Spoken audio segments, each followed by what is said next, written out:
তো আসসালামু আলাইকুম বন্ধুরা। তো আমার একটা ভাইয়ের এসআইয়ের নাম বাদ গেছে, তার সব কিছু থাকা কিন্তু তার নাম বাদ গেছে। তো কিসের জন্য নাম বাদ গেলো তার ভাইয়ের কাছে আমি জিজ্ঞেস করবো। তো ভাই কি বলছে তার কাছে জেনে নাও। আসসালামু আলাইকুম। হাই, তো আপনারা কেমন আছেন? তো আমার প্রশ্নটা হলো, এই যে ভারত সরকার যে চোর সব চোরগালা বসে আছে, তো আমি তার কাছে প্রশ্ন করছি। তো আমার যে আমাকে প্রথম বললো কি আপনি যদি রেশন খান তাহলে আপনাকে রেশন কার্ড করতে হবে। তার জন্য আমি দেখো রেশন কার্ডও গড়াচ্ছি। তারপরে বললে কি না ভোট দিতে গেলে ভোটার কার্ড গড়াইতে হবে। তারপরেও আমি দেখো ভোটার কার্ড গড়াচ্ছি, দেখো সব অরিজিনাল আছে, কোনো ডুপ্লিকেট নয়।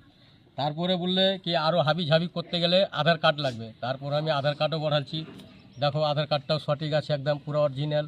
হ্যাঁ, তারপরে বললে না যদি আপনি ব্যাংকের সাথে যোগাযোগ করতে গেলে আপনাকে করতে হবে যে ব্যাংকের মানে কী বলছে এটাকে প্যান কার্ড গড়াইতে হবে। তারপর আমি প্যান কার্ডও গড়াচ্ছি, দেখো প্যান কার্ডটা আমার অরিজিনাল আছে। তারপরে হ্যাঁ, আরও হাবি এইসব সরকার এখন কি বলছে কি এসব কিছুই চলবে না, সব বাতিল। তারপরে আমার দাদুর 1950 এই আপনার 1950 দলিল আছে, জাগার রিপোর্ট আছে, তারপরেও বলছে ওগুলো চলবে না।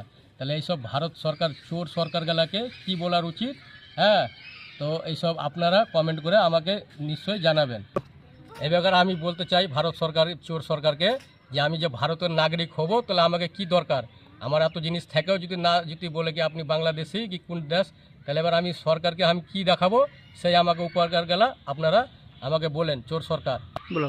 তাহলে বেমান সরকারকে আমি বলতে চাই যে আমি ভারতে যে থাকতে গেলে আমাকে আর কি ডকুমেন্ট আমাকে জমা করতে হবে আপনারা নিশ্চয়ই বলবেন।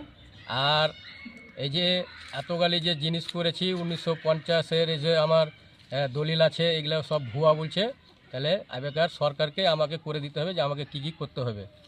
তো আমার আসসালামু আলাইকুম। তো আমার কালকে হেয়ারিং আছে, কালকে আমি হেয়ারিংয়ে যাব। এবার হেয়ারিংয়ে আমার কী ডকুমেন্ট লাগবে তারপরে পরের ভিডিওতে আমি আপনাদেরকে ভিডিও করব, আমি আপনাদেরকে বলবো। আপনাদেরকে যদি ভিডিওটা ভালো লাগে তো লাইক শেয়ারটা বেশি করে পাঠিয়ে দিবেন, চোর সরকাররা যেন দেখতে পারে এইসব আমার ভিডিও।